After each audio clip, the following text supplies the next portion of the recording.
Hello, what's up everybody? It is your sister at heart. My name is Princess Yanja and I am back with another video. If you have not subscribed, please do press the subscribe button down below so that you can become part of the family, and please do press the like button if you like the video and share if you also feel like this is something that somebody else in your life would like to hear. So today's video was highly requested by none other brother of mine from the Facebook world, Yanja Mashinini. Thank you so much for actually making me aware that you guys want more of content that is to do with the mind over matter. So today's video, I'm simply just going to be talking about that. How do you strengthen your mentality over your emotions?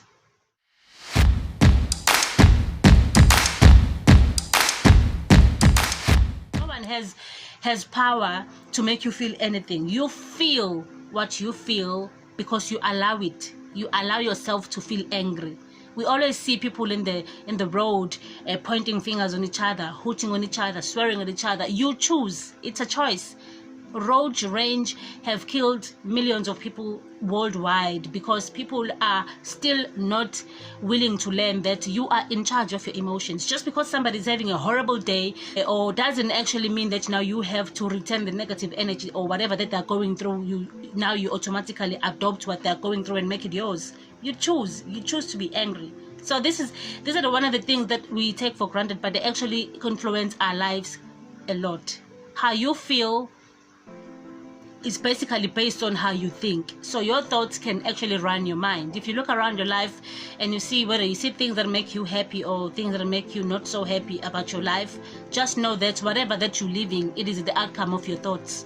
It is the outcome of your emotions. Because to feel the emotion, you have to go through a particular thought. And when that thought is negative, definitely your life is also going to be filled with nothing but negativity. So it is important, guys, to make sure that we are aware of this. Just because somebody is angry and they're coming at you aggressively and they're angry, it doesn't necessarily mean that you have to adopt their state. You can choose to stay calm. You can choose to walk away.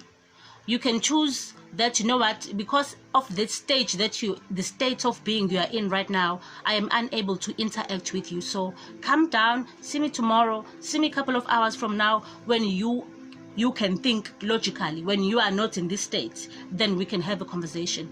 Otherwise, try by all means not to put yourself in situations that will cause you to react negatively when you don't have to. But also remember, it's always about your mind. You choose anger as much as you choose happiness. Everything is a choice in this world. You choose. Everything is for choosing. So another habit that we tend to do that actually end up making us have a negative experience in this life or off life is that the choice of words that we use, we are unaware.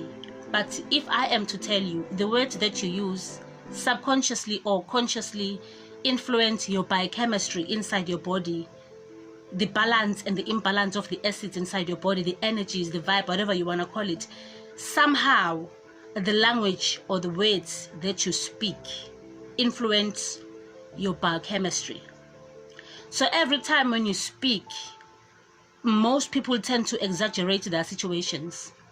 I am tired. Instead of somebody say, I am just tired, I had a long day, you choose to say, I am exhausted.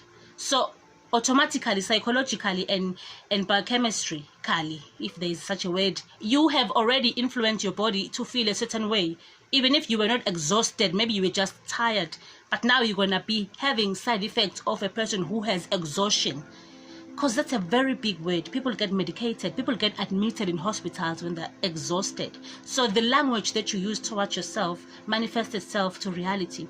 Then you wonder why you're always feeling sick, fatigue, headaches, dizzy, tired for no reason. It's because also the words that we utter also have energy. So when you say I'm exhausted, you are predicting your future. You will get exhausted when you haven't even done something that makes someone exhausted. You know what I mean?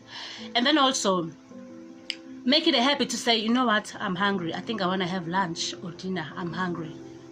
Because now if you say I am starving, it's a whole different situation. There are people here in our continent of Africa, even here in my country in South Africa, who do not know what they're gonna eat at the end of this day as I am talking to you right now. Those people are starving. They haven't had a meal in 3 days, in 5 days, in 2 days, in 1 day. You've been eating, not skipping even your meals. If you are skipping, you're skipping because it's a choice. So when you say I'm starving, you are experiencing, or rather you are describing someone else's problem. That is definitely not your problem. So subconsciously it's going to somehow influence your life somehow. You might not starve in terms of food, but you will starve in terms of sleep. You find that you can't sleep at night. You find that you feel lonely. You know, you seek happiness from other people, and you feel lonely. You seek entertainment from people. You end up bringing bad friends just because you feel alone. You are starving yourself from other things that you would have had only if you had changed the language that you are using. So we have to be very careful in terms of how we speak as well, because the language that we use, the choice of words we use, have energy, so they subconsciously contribute in our biochemistry and how we feel and how we are in our well-being. Everything in this world is connected. That's just one thing that you need to understand as well. Even with our own bodies, it's not just one body with different departments. That there's a mentality side, there's a psychological side, there's physical, there's the spiritual. It is different departments that are cooperating. The other one without the other cannot coexist the way it is coexisting now. Just like how it is even here on earth, we need the plants as much as the plants need us. So we have to take care of nature so that the nature will be able to take care of us. Do you understand where I'm coming from with this, my realities? So that is the reason why I'm saying that your thoughts, everything starts from your thoughts. What you think becomes your reality. Let me make you an example. Let's make an example that you had a fight with your partner. And so when you had a fight with your partner leaves without saying goodbye to you, because obviously you're not talking to each other because you had a fight. But doesn't mean that you automatically don't love this person now. You just had a fight, you know. You're angry, they're angry. So your partner left without saying goodbye to you, without giving you a goodbye kiss like they normally do. So when you see, you know that your partner usually comes back from work at 3 p.m. They're already here at home. But when you see that he's not coming back at 3, you keep checking the time, it's 4 p.m., he's nowhere to be found. 5 p.m., remember you're angry at him, you can't call him because now you're angry. 6 p.m., he's nowhere to be found. You check, he's usually maybe on social media, he's not on social media. You check maybe online on a text apps, you find he's not there or she's not there. Then automatically your mind is going to start creating scenarios that will be very validated according to your understanding at that time, because that's what you're going through, and the mentality start taking over, and whatever that you think become your reality. If you start thinking and believing that your partner is somewhere cheating on you, you're going to start even smelling smelling the room that they are in. You're going to start seeing mental pictures, seeing your partner or your spouse holding someone else's hand, or working or kissing or doing whatever with somebody else. That's how powerful the mind is and the emotions are. So you have to be able to channel these two things. If your mind is stronger than your emotions, you will always win.